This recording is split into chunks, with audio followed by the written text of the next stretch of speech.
O Senhor esteja convosco. Ele está no meio de nós. Proclamação do Evangelho de Jesus Cristo segundo Marcos. Glória a vós, Senhor. Naquele tempo, Jesus disse à multidão: o reino de Deus é como quando alguém espalha semente na terra. Ele vai dormir e acorda noite e dia, e a semente vai germinando e crescendo, mas ele não sabe como isso acontece. A terra por si mesma produz o fruto. Primeiro aparecem as folhas, depois vem a espiga e por fim os grãos que enchem a espiga. Quando as espigas estão maduras, o homem mete logo a foice, porque o tempo da colheita chegou. E Jesus continuou: com que mais poderemos comparar o reino de Deus? Que parábola usaremos para representá-lo? O reino de Deus é como um grão de mostarda, que ao ser semeado na terra, é a menor de todas as sementes da terra. Quando é semeado, cresce e se torna maior do que todas as hortaliças, estende ramos tão grandes que os pássaros do céu podem abrigar-se à sua sombra. Jesus anunciava a palavra, usando muitas parábolas como estas, conforme eles podiam compreender. Só lhes falava por meio de parábolas. Mas quando estava sozinho com os discípulos, explicava tudo. Palavra da salvação. Glória a vós, Senhor.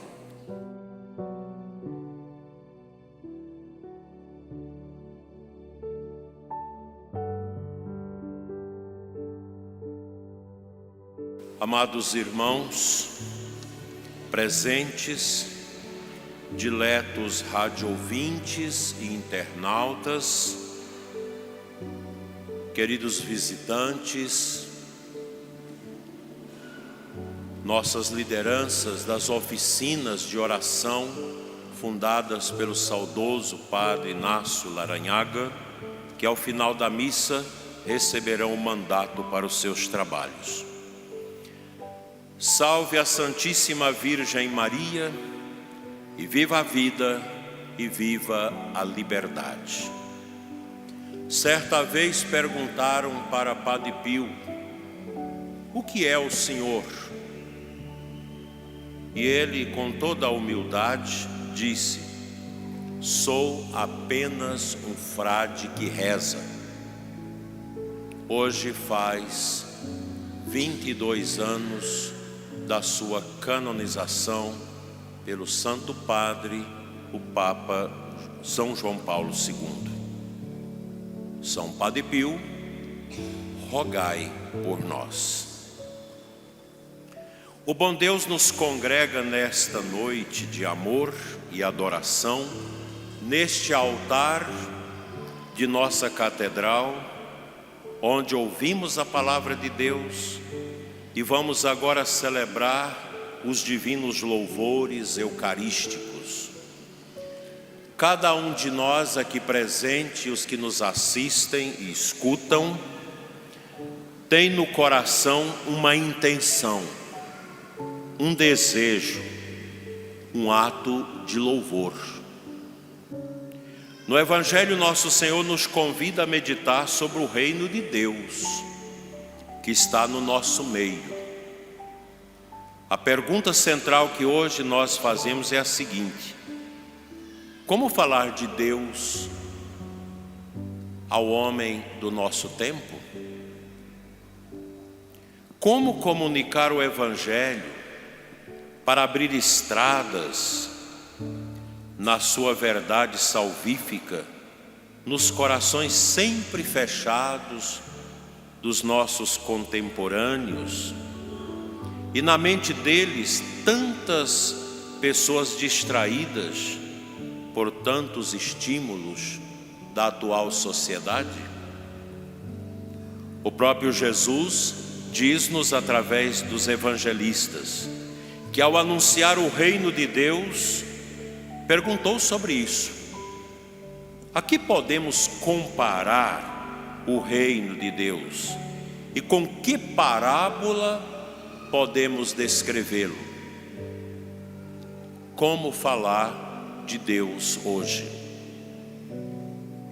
A primeira resposta é que nós podemos falar de Deus porque Ele falou conosco. A primeira condição para falar de Deus é também a escuta de quanto disse o próprio Deus ao nosso coração. Deus falou conosco e continua a falar. Deus não é uma hipótese distante na origem do mundo, não é uma inteligência matemática muito distante de nós. Deus se interessa por nós, nos ama, entrou pessoalmente na realidade da nossa história, da história pessoal de cada um. Se autocomunicou até encarnar-se no seio beato da Santíssima Virgem Maria. Então, meus irmãos, Deus é uma realidade na nossa vida e por isso estamos aqui. Ele é tão grande que tem tempo para cada um de nós. Ocupa-se de todos nós. Em Jesus de Nazaré, nós encontramos a face de Deus, que desceu do seu céu para emergir no mundo dos homens, no nosso mundo, e ensinar a arte de viver, o caminho da felicidade, para libertar-nos do pecado e tornar-nos filhos de Deus. Jesus veio para salvar-nos e mostrar-nos a vida feliz na obediência ao seu ensinamento contido no seu Evangelho. Tão simples o Evangelho de hoje, tão doce, tão cheio de sabedoria. Estejamos atentos, irmãos, porque o Senhor nos fala do reino de Deus, reino que começa aqui, no aqui, no hic et nunc, no aqui e agora da nossa vida. Esse reino que é experimentado quando nos abrimos para o anúncio de Jesus, reino que será pleno na glória, quando cada um de nós e toda a humanidade, com a sua história, entrar um dia na plenitude do coração da Santíssima Trindade. O que nos diz o Senhor? Diz-nos que o reino de Deus não é daquelas coisas vistosas, midiáticas, de sucesso humano. O reino vem de modo humilde e se manifesta nas coisas pequenas. Quem muito soube compreender isso foi Santa Teresinha do Menino Jesus e da Sagrada Face, que deixou para nós o testemunho da sua espiritualidade alcoviada, aprofundada na infância espiritual. Ela chamava meu Jesusinho, meu amorzinho, minha florzinha. Tudo era pequeno, pequenas como um grão jogado na terra, como a semente de mostarda é o reino, como um brotinho frágil e sem aparente valor. Quantas vezes buscamos os sinais da força de Deus na força humana? nos grandes eventos, nas realidades grandiloquentes, agora na inteligência artificial, que muita gente acha que isso é o máximo. Tudo que os homens criam e produzem é pequeno diante do amor grandioso de Deus. Não, meus irmãos, não é aí que se encontra o reino. O reino é como o próprio Jesus, aquele brotinho retirado da ponta da grande árvore da dinastia de Davi, aquele brotinho pobre, da carpintaria pobre de Nazaré, donde nada que prestasse podia vir. É ali, daquele contexto miúdo e pequeno, que emerge o Messias, o esperado. O reino de Deus se manifesta aos poucos, devagar, e não atende ao nosso apressamento. O reino de Deus é humildade lenta, que aos poucos se planta nos corações que o acolhem. As coisas do alto, da eternidade, ocorrem de forma vagarosa e permanente. É preciso paciência e esperar com fé os sinais do reino em nós, na família e na igreja. Nós, filhos de um mundo tão pragmático e autossuficiente, temos tanta dificuldade em perceber a ação de Deus. Queremos tudo para ontem. Cristo nos responde: o reino de Deus é como alguém que espalha a semente na terra. Ele vai dormir e acorda, noite e dia, e a semente vai germinando e crescendo. Mas ele não sabe como isso acontece. Semear o reino é confiar na graça, sermos abertos ao Espírito Santo. Na verdade, é Deus quem planta, não somos nós. Devemos acolher as sementes do reino que Ele semeia, pois o terreno é a nossa vida. É preciso acolher a semeadura de Deus em nós. Isso é maravilhoso, é extraordinário. É como a terra seca e o sereno vai criando nela a umidade. Que o nosso coração terreno de Deus seja umedecido pela graça do seu Espírito. Um dia, meus irmãos, diz Jesus, chegará o momento da colheita. Haverá um fim na história humana.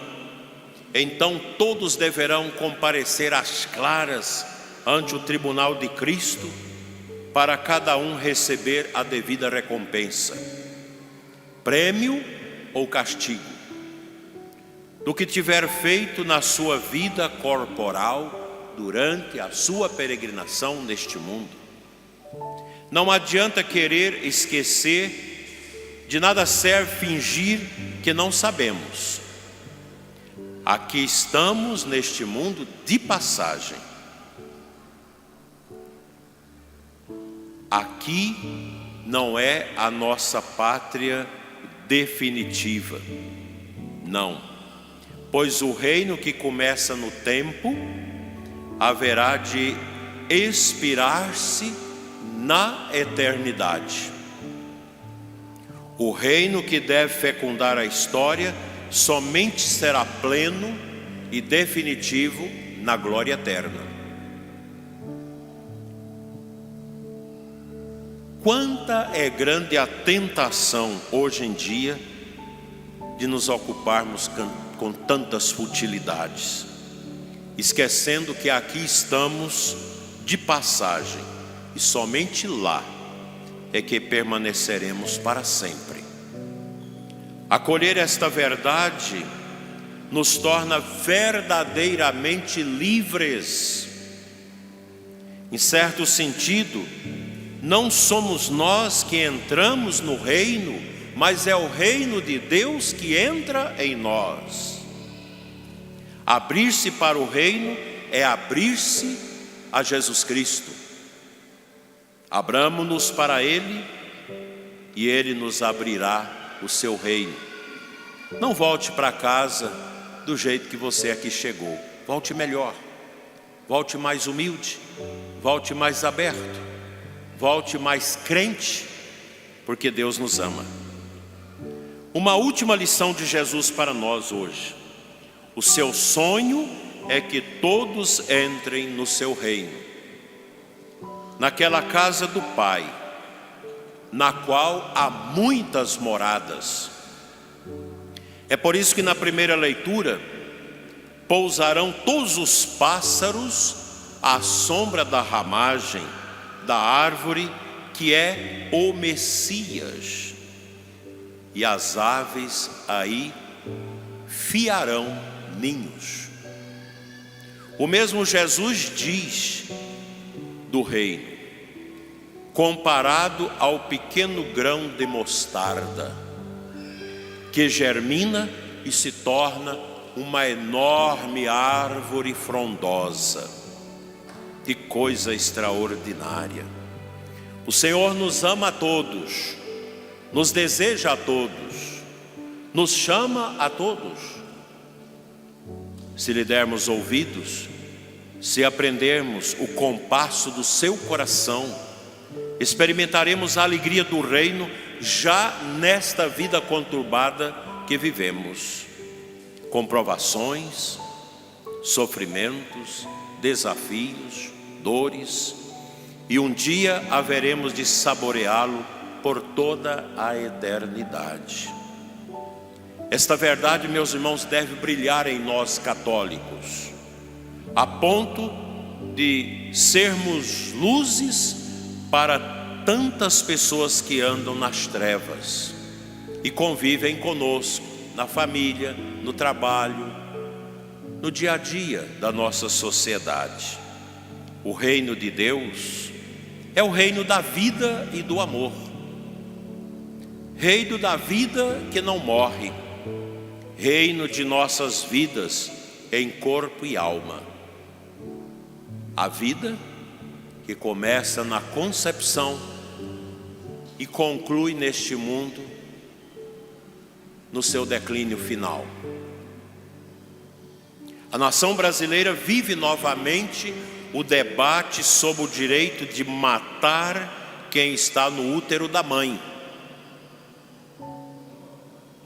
mesmo depois de 22 semanas. Trata-se, no momento, do projeto de lei 1904/2024, que está em votação na Câmara Federal.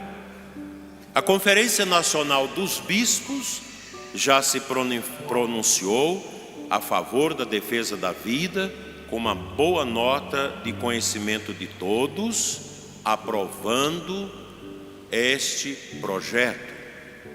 Na última quinta-feira agora eu fiz um podcast sobre esse assunto com a deputada federal provida, Cris Torneto. Quem desejar basta conferir no meu canal no YouTube, onde a deputada, com muita clareza, como boa advogada que é, expõe a realidade com grande propriedade e clareza. O Brasil não quer aborto. O povo brasileiro é pró-vida. Mais de 80% do povo brasileiro é contra essa triste realidade.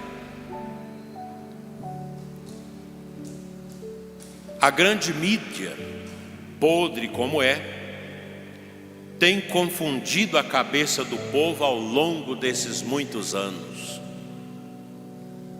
O que ela sabe muito bem fazer com suas fake news. Todo dia nós vemos pessoas de bom senso desmascarando as fake news da grande mídia. Essa mídia atende ao sistema corrupto que atualmente está no poder, atende aos partidos de extrema esquerda, sempre a favor da morte, à ditadura judiciária e ao movimento feminista e demais fautores da cultura da morte. Afinal, ela sempre apoiou a matança de bebês no ventre, antes de nascerem. É uma mídia covarde, vendida e traidora dos valores do povo brasileiro. O projeto em pauta aumenta a pena do crime de matar bebês após as 22 semanas no ventre de suas mães, em qualquer situação, equiparando a pena do homicídio simples, de 6 a 20 anos. Interessante, no caso de estupro, optam-se por matar a criança e não o estuprador. E aqui a grande mídia e setores judiciais batem palmas para as saidinhas dos bandidos, promove o desencarceramento daqueles que fazem tanto mal à nossa sociedade. Enfim, são a favor dos estupradores, enquanto querem determinar a pena de morte para os indefesos não nascidos. Por que aumentar a pena? O bebê, após as 22 semanas de gestação, já pode sobreviver fora do útero. Assim enfatizo que o matar é crime, pois viola a vida, o direito a ela desde a concepção.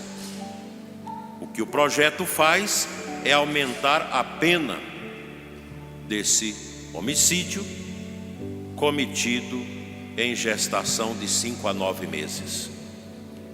Por que é necessário esse projeto? Os promotores da morte de crianças no ventre estão usando o Código Penal com o artigo 128, aborto em caso de estupro, para dizer que o mesmo pode ser feito até os 9 meses de gestação. Quanta insanidade nessa gente que teve o direito de nascer e, por serem vivos e livres, querem matar os indefesos.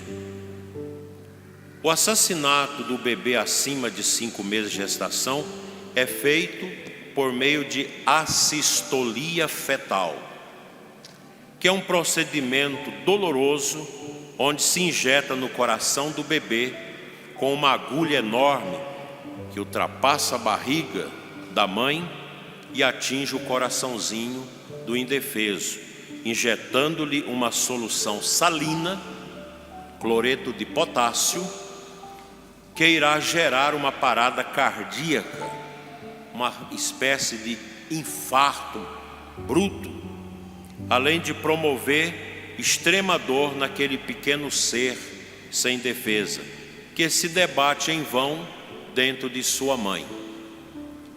Interessante, esse procedimento não é permitido para a eutanásia, a morte de animais, conforme o Conselho Nacional de Medicina Veterinária. Não pode fazer em animais, mas querem fazê-lo nos bebês ainda no útero. Quanta insensibilidade nessa gente. Após a realização do procedimento, a mulher passará por uma antecipação de parto ou cesárea. Ou seja, já que ocorrerá o parto, por que não deixar nascer vivo o bebê e entregá-lo à adoção? Nós temos 40 mil pessoas esperando a adoção. Precisa matar? A partir dos 5 meses de gestação, uma criança já tem condição, repito, de viver fora do útero com a ajuda de uma boa UTI neonatal. Quero aqui agradecer a todos os parlamentares que estão se posicionando a favor da vida e também ao presidente da Câmara, que, atendendo a diversos pedidos pro vida, pautou a votação desse projeto. Não obstante, os ataques severos que ele sofre da parte dos promotores da morte, feministas e membros de partidos de extrema esquerda. A ele nossa solidariedade, e aos deputados pró-vida que estão sendo escarnecidos pela mídia vendida e por ativistas pró-morte. O que nós podemos fazer? Passem mensagens e e-mails ou liguem para os deputados que vocês conhecem e peçam-lhes para ficar do lado do povo brasileiro, que na sua maioria esmagadora é contra a matança de crianças no ventre de suas mães. Nosso povo, graças às mídias sociais, já entendeu que esses argumentos dos satélites esquerdistas são falaciosos e tentam dar guarida ao projeto de morte na nossa sociedade. Por isso querem censurar a internet e nas mídias sociais e as demais mídias sociais para calarem o povo, enquanto os próprios vivem a gerenciar gabinetes de ódio, como vem sendo descoberto nos últimos dias. Há um dia da caça e um dia do caçador. Eles odeiam a família judaico-cristã e querem empurrar as pautas de ideologia de gêneros, o controle social das mídias e da matança indiscriminada de crianças nasciduras. Afinal, é a revolução cultural marxista que deseja impor essa ideologia ao mundo, contra Deus, contra a família e contra a vida. Desculpe-me ter que falar isso para vocês sempre. Sei que muitos não gostam, pois corremos perigo de perder nossas liberdades. E o atual sistema educacional quer predar nossos filhos para essa gente inimiga do bem e promotora da cultura da morte. Liberação das drogas e da jogatina, que parece-me que será votada a sua liberação nesta semana. Uma lástima se aprovarem a jogatina no Brasil. Será mais uma luta para o nosso empenho, o empenho da evangelização. Lembremos, queridos irmãos, o quanto São João Paulo II, que há 22 anos atrás, no dia de hoje, canonizava São Padre Pio, lutou contra esse sistema nefando e nefasto, o comunismo, nascido do ideal marxista, que deixou o mundo afora até agora cerca de 110 milhões de mortos. Cremos na vida, cremos no amor, cremos na família.